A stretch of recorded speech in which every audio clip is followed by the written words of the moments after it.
Book review. I read High Fidelity by Nick Hornby. This is a book about a man who owns a record store and he's really bad at relationships. There was a film made out of this book, and it's probably my favorite movie ever, other than Lord of the Rings. Because I love that movie so much, I was honestly a little scared to read this. I didn't want it to ruin my perception of the film.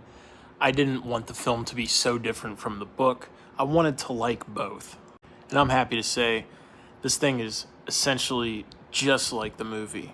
Every poignant quote, every funny moment just about in the movie is lifted from Nick Hornby.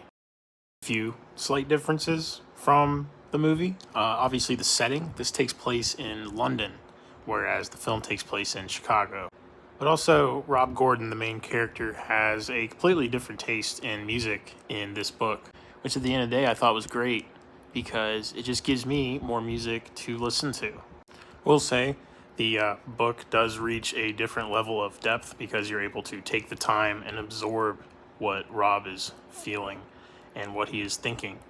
You're able to just spend more time with him. A film can't do that the way a novel can. That being said, the attention to detail in the film is amazing, down to what the characters are eating or drinking in a certain chapter of this book. They are doing that in a scene in the movie, eating and drinking the exact same thing. It's kind of crazy how similar these are. It's just that a novel is a different way of absorbing a story than a film, and you get more here. You know, there's stuff that happens in here that doesn't necessarily happen in the movie. Everything that happens in the movie happens in the book, but there's still more, you know?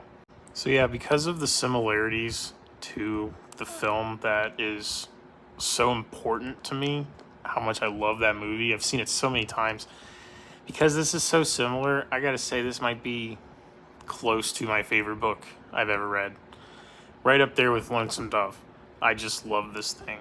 It's like if someone was to make a piece of art tailored to my desires and interests.